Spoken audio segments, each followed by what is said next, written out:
박세림은 최원석이 짝사랑하던 인물이자 현 애인입니다. 최원석은 과거 강동지방에서 이름을 날리던 양아치였으며 모든 학생들에게 두려움을 심어주던 인물이었습니다. 또한 학생임에도 학업보다는 싸움에 열중했기에 대부분의 사람들이 최원석을 좋지 않은 시선으로 바라봤습니다. 하지만 박세림만큼은 최원석을 나쁜 사람이라고 말하지 않았으며 불쌍한 사람이라고 말하며 최원석을 동정해 주었습니다. 그리고 최원석은 이러한 박세림을 운명적으로 사랑하게 되었고 처음 본 순간부터 박세림을 짝사랑하게 되었습니다. 그리고 최원석은 박세림을 따라다니며 지켜보았고 호시탐탐 기회를 엿보고 있었습니다. 그러나 어느 날 장현이 날벼락처럼 등장하였고 첫 만남부터 박세림과 동거하는 모습을 보이며 최원석에게 큰 충격을 주었습니다. 그리고 최원석도 박세림을 포기할 순 없었기에 응구 탱구와 함께 박세림의 집에 반강제로 이주하였습니다. 그리고 이 사소한 사건은 4대 그룹 호스텔이 결성되는 결정적인 계기가 되었습니다. 그리고 최원석은 호스텔이 결성된 이후 그 누구보다 박세림을 많이 지켜주었으며 장현이 자리를 비운 공백의 시간, 장현이 돌아온 이후 1회회 2개월사 서커스 등에서 박세림을 계속하여 지키는 데 성공하였고 결국 1회회 2개월사 막바지에 박세림에게 고백하였고 박세림도 최원석의 고백에 암묵적으로 동의를 하며 두 캐릭터는 외모지상주의 공식 커플이 되었습니다.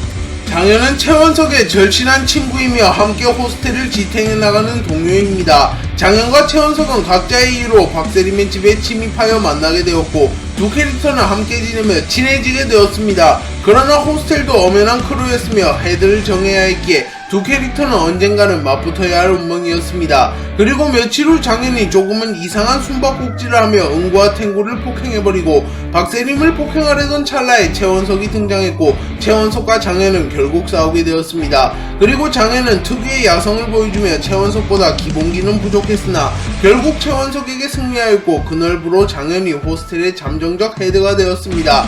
그러나 헤드인 장현이 모종의 이유로 잠적하게 되었고 최원석은 헤드가 사라진 최악의 상황 속에서도 호스텔을 잘 이끌어가며 장현이 돌아올 때까지 버텨주었습니다.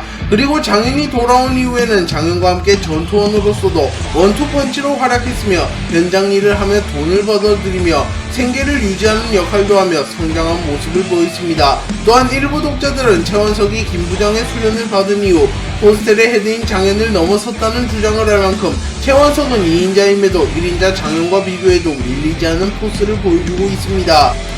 김부장은 최원석의 스승입니다. 최원석은 박형석과 함께 1회회에 납치된 개우교와 마기레를 포함한 스트리머들을 구출하기 위하여 1회회 4개월사를 침공하기로 결정하였고 그곳에서 김부장과 만나게 되었습니다. 그리고 김부장과 최원석은 처음에는 적으로 만났기에 엘리베이터 회사 내부에서 격렬한 싸움을 하였고 김부장은 최원석에게 꼭 젊을 때 나를 보는 것 같아 라고 말하며 극찬을 해주었습니다. 그리고 두 캐릭터는 다시 한번 옥상에서 맞붙게 되었고 이번에는 김부장도 조금은 더 진지하게 임하였고 최원석도 박형석과 듀오를 이루어 싸우게 되었습니다. 그러나 최동수의 난입으로 김부장과 최원석의 승부를 결정짓지 못하였고 결국 이도규가 찾아옴으로써 최원석은 자력으로는 개옥교와 마기레를 구하지 못하였습니다. 그리고 그렇게 최원석은 좌절한 채 집으로 돌아갔으나 김부장이 일말의 죄책감을 느낀 뒤 개옥교와 마기레를 풀어줬기에 최원석은 다행히도 자신의 가족을 구할 수 있게 되었습니다. 그리고 김부장은 최원석이 크게 마음에 들었는지 자신에게 제대로 배우고 싶으며 연락하라고 말하였고 최원석도 김부장을 좋게 생각하였기에 이를 수락하였고 최원석은 김부장의 제자가 되었습니다. 그리고 김부장은 섬에서 최원석에게 한 달간 특훈을 해주었고 최원석은 김부장의 모든 것을 전수받은 뒤 이전과는 차원이 다른 강함을 보여주며 수련의 성과를 증명했습니다.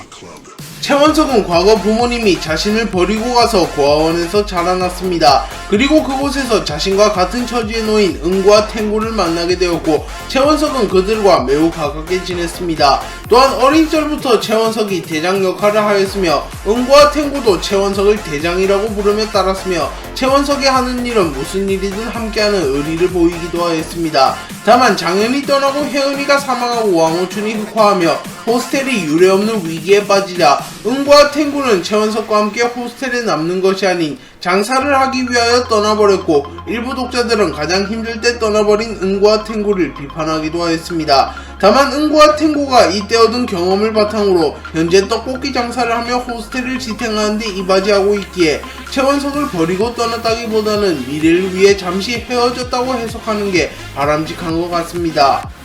왕호춘과 최원석은 애증의 관계입니다. 과거 왕호춘은 자신도 장현이 되고 싶었으며 장현과 함께 진정한 자유를 찾기 위하여 호스텔에 들어오게 되었고 최원석과도 만나게 되었습니다. 그리고 두 캐릭터는 왕호춘이 흡하기 이전에는 같은 크루원이었기에 은근 잘 지냈으며 생각보다 가깝게 지내는 모습을 보였습니다. 하지만 왕호춘이 흑화하고 장현이 호스텔을 떠난 이후 왕호춘이 호스텔 A를 만들고 최원석이 호스텔 B를 이끌어가게 되었고 두 캐릭터는 대립관계가 되었습니다. 하지만 이때 왕호춘은 자신들의 세력이 훨씬 컸기에 충분히 호스텔을 통합할 수 있었으나 과거의 인연을 생각하여 호스텔을 통합하지는 않았습니다. 그리고 훗날 왕호춘과 최원석은 다시 재회하게 되었고 최원석은 왕호춘에게 때려 죽이고 싶어서 보고 싶었다 라고 말하며 왕호춘에게 분노를 드러내며 덤벼들었으나 결국 4대9로 헤드의 벽을 넘지 못하고 패배하였습니다. 그리고 곧바로 왕호춘이 장현과의 최종전을 치른 이후 최원석과 호스텔 멤버들 앞에서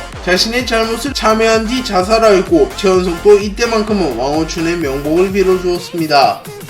권지태는 최원석의 작중공인 라이벌입니다. 권지태와 최원석은 종건이 강동의 적임자를 찾기 위해 호스텔을 찾아오며 처음 만나게 되었고 첫 대결에서는 권지태가 근소 우위의 모습을 보였습니다.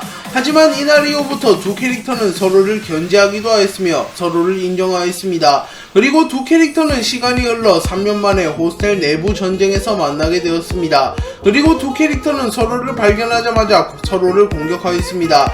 하지만 장진혁이 난입하여 권지태의 싸움을 중단시켰고 두 캐릭터는 아쉽게 승부를 결정짓지는 못합니다. 그리고 최원석은 장진혁에게 분노를 드러냈고 닭대가리 새끼가 승부를 중단시켜 라고 말합니다. 그리고 두 캐릭터는 정상회담에서 다시 한번 만나게 되었고 또다시 두 캐릭터는 부딪히게 되었습니다. 하지만 이번에는 권지태가 김기명의 앞에서 고의로 힘을 속였고 최원석은 권지태에게 매우 실망하며 고작 그런 이유로 너에게 진심으로 다가오는 남자 앞에서 전력을 다하지 않겠다는 거냐. 실망이다 권지태. 너를 라이벌이라 생각한 내가 등신이었다. 꺼져라 권지태 라고 말하며 권지태에게 큰 아쉬움을 드러냈습니다. 그렇게 현재까지 권지태와 최원석은 라이벌이긴 하나 명확하게 승부를 낸 적도 없으며 전적도 1승 1무 1패이기에 훗날 권지태와 최원석 모두 전력을 드러낸 뒤 최종전을 치를 가능성이 높습니다. 바스코는 최원석의 친한 친구입니다. 바스코는 호스텔의 흔적을 찾기 위하여 스스로 노숙자가 되어 노숙팸을 만들었고 강동에서 노숙을 하며 지냈습니다. 그리고 우연히 최원석이 개우교와 마기레를 데려가는 것을 목격하였고 바스코는 최원석이 말을 생략하며 말하였기에 개우교와 마기레를 납치한다고 오해하였습니다. 그리고 바스코는 최원석을 막으려 했고 최원석의 입장에서도 갑자기 수염근육 아저씨가 자신을 막아서니 바스코가 개우교와 마기레를 납치한다고 착각하였습니다.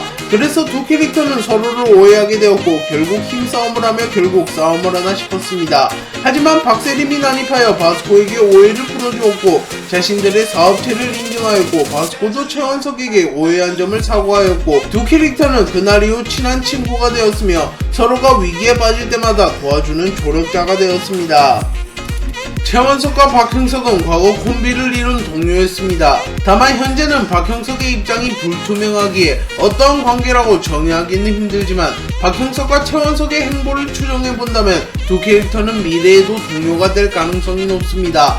박형석과 최원석은 1해외 4개월사 침공 사건 이전에도 알고는 있었으나 가까운 관계는 아니었습니다. 하지만 두 캐릭터는 함께 1해외 4개월사에 쳐들어가 김부장, 서성은 등 강적과 싸우며 유대를 쌓았으며 같이 스트리머들과 개웃겨 마기레를 구출한다는 임무를 수행하며 더욱 돈독한 사이가 되었습니다. 하지만 박형석이 1해외에 위장 잠입한 이후에는 최원석이 박형석의 의도를 정확하게 알지는 못하기에 현재는 최원석 측에서 자신과 박세림을 서커스에 참가시키고 강북 강동 중부연합을 배신하고 1해외로 들어간 박형석을 원망하고 있을 가능성이 높습니다. 최원석과 이진성은 공통점이 매우 많습니다. 두 캐릭터의 대표적인 공통점에는 한 여자를 오랫동안 짝사랑한다는 점, 오글거리는 멘트를 아무렇지 않게 한다는 점, 얼굴이 잘생겼고 키가 크다는 점, 전투력이 4대9로 헤드에 준하는 강자라는 점, 중학생 시절부터 지역에서 이름을 날렸다는 점, 어린 시절부터 신체 능력이 타고난 인자강이라는 점, 소중한 사람을 지키기 위해서 무모한 짓도 서슴없이 한다는 점 등이 있습니다. 다만 최근에 최원석은 박세림에게 고백한 뒤 박세림이 고백을 받아주며 커플이 되었기에 같은 짝사랑꾼임에도 이진성보다 먼저 커플이 되었으며 1해외 2결사에서도 최원석은 최민식을 잡아냈으나 이진성은 마가미 켄타에게 패배했다는 차이점이 있기에 최근 행보만 본다면 최원석이 이진성보다 훨씬 꽃길을 걸어왔다고 볼 수 있습니다. 성유한과 최원석은 원수관계였으나 최근에는 1해외라는 공통된 적이 생겼기에 일시적으로 아군이 된 관계라고 볼 수 있습니다. 과거 성유한은 종건과 함께 강동을 맡을 만한 크루를 찾아다녔고 유력한 후보 중 하나인 호스텔을 자신이 쓰러뜨린 뒤 강동지방도 자신이 통치하겠다고 말합니다. 그리고 성유한은 호스텔을 찾아가 최원석을 쓰러뜨렸고 장현도 쓰러뜨렸으나 결국 장현에게 뒤통수를 맞으며 강동지방 통치에는 실패하게 되었습니다. 그리고 최원석의 입장에서는 성유한이 다짜고짜 찾아와 자신들을 폭행하였기에 이때부터 성유한을 원망했을 가능성이 높습니다. 또한 그 이후에도 1해외 3결사에서는 호스텔의 헤드 장현을 다짜고짜 패버렸으며 정상회담에서는 호스텔을 때려 죽인다고 호언장담까지 했기에 최원석의 입장에서는 성유한이 매우 싫을 것입니다. 다만 적의 적은 아군이라는 말이 있듯이 최원석과 성유한은 1해외라는 공통의 적이 생김으로써 현재는 과거보다 관계가 나아졌으며 동료 관계가 되었습니다. 최민식은 최원석의 입지를 단숨에 끌어올리게 해준 1등 공신이자 최원석을 한층 더 성장시켜준 인물입니다. 최원석은 유진의 계략에 빠져 강제로 1해외 2결사 서커스에 참가하게 되었고 그곳에서 자신과 같은 처지인 최민식을 만나게 되었습니다. 그리고 최민식은 서커스를 통과하기 위하여 VVIP들의 미션을 수행해야 했고 최민식이 받은 퀘스트는 박세림을 범하는 퀘스트였습니다. 그리고 최원석은 당연히 그것을 막아야 했기에 최원석을 막았었습니다. 하지만 최민식은 심부름꾼이긴 하지만 과거 영세대 김감용 주먹회에 소속되어 있었던 인물이기에 이도규에게도 인정받은 서커스 우승 후보였기에 전투 초반에는 최원석이 최민식에게 압도당하였습니다. 하지만 최원석은 박세림을 지키기 위하여 쓰러질 수 없었고 다시 한번 김부장의 가르침을 떠올린과 동시에 이번에는 김부장을 100% 신뢰하며 전투에 임했습니다. 그리고 결국 최원석은 각성을 거듭한 끝에 이전과는 차원이 다른 강함을 보이며 최민식을 압도하였고 CQC를 사용하여 최민식을 쓰러뜨리는 데 성공합니다. 또한 이 대결을 계기로 박세림의 마음을 결정적으로 훔쳤으며 강동 무승이라는 오명을 떨쳐내게 되었기에 최원석은 이 대결로 많은 것을 얻었다고 볼 수 있습니다. 네, 오늘 영상은 여기까지입니다. 시청해주셔서 감사합니다.